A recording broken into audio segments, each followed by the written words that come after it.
तर सुनेत्रा पवार या देवगिरी या त्यांच्या निवासस्थानावरून विधान भवनाकडे जाण्यासाठी रवाना झालेले आहेत आणि त्यांचं स्वागत करण्यासाठी या विधान भवनाच्या बाहेर अजित पवार गटाचे हे सर्व नेते या ठिकाणी जमा झालेले आहेत। आपण या दृश्यांमध्ये पाहू शकतो रुपाली चाकणकर, अनिती तटकरे, सुनील तटकरे, हसन मुश्रीफ असे सर्वच नेते मंडळी या ठिकाणी दाखल झालेले आहेत। थोड्याच वेळात विधान भवनावर सुनेत्रा पवार या दाखल होतील आणि या नेत्यांच्या मार्फत त्यांचं स्वागत केलं जाईल।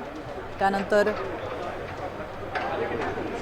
अजित पवार यांना या ठिकाणी श्रद्धांजली देखील वाहण्यात येणार आहे आणि श्रद्धांजली वाहिल्यानंतर गटनेते पदाच्या निवडी संदर्भातील ही महत्त्वाची बैठक या ठिकाणी पार पडणार आहे। राष्ट्रवादीच्या विधिमंडळ पक्षाची ही बैठक असणार आहे। यामध्ये थोड्याच वेळात ही बैठक सुरू होईल आणि त्या पार्श्वभूमीवर सुनेत्रा पवार या आपल्या देवगिरी या निवासस्थानावरून विधान भवनाकडे रवाना झालेल्या आहेत।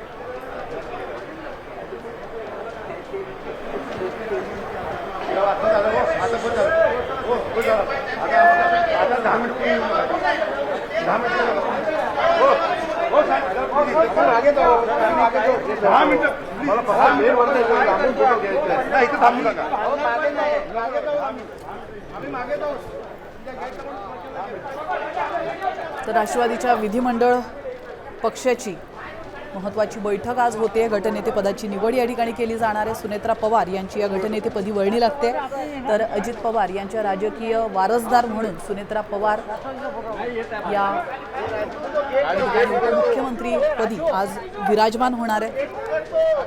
त्याआधी गटनेते पदाची निवड होणं अतिशय गरजेचं असतं आणि त्या पार्श्वभूमीवरच आजची ही बैठक होणार आहे।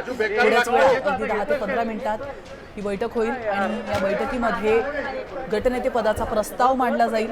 तर दिलीप वळसे पाटील हा प्रस्ताव मांडणार आहेत आणि मंत्री छगन भुजबळ या अनुमोदन देणार आहेत।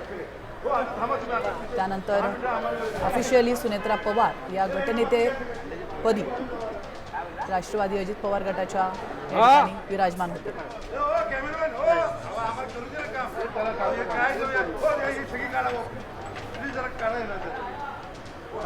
तर या दृश्यांमध्ये आपण पाहू शकतो थोड्याच वेळात विधान भवनामध्ये बैठक सुरू होईल आणि त्याआधी सर्व नेते आमदार या ठिकाणी जमा झालेले आहेत। सुनेत्रा पवार यांची ते वाट पाहत असल्याचं आपण या दृश्यांच्या माध्यमातून पाहू शकतो आणि सुनेत्रा पवार या विधान भवनाकडे जाण्यासाठी रवाना झालेल्या आहेत। त्यांची गटनेतेपदी निवड केली जाईल आणि त्यानंतर आजच त्या उपमुख्यमंत्री पदाची शपथ घेतील।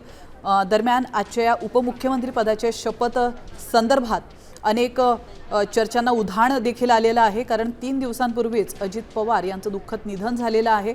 संपूर्ण महाराष्ट्र शोकसागरात बुडालेला असताना उपमुख्यमंत्री पदाची किंवा गटनेते पदाची एवढी घाई का, असा प्रश्न आता संपूर्ण महाराष्ट्रातून विचारला जातोय आणि विरोधक देखील या संदर्भात चांगलेच आक्रमक झाल्याचं पाहायला मिळत आहे। सकाळी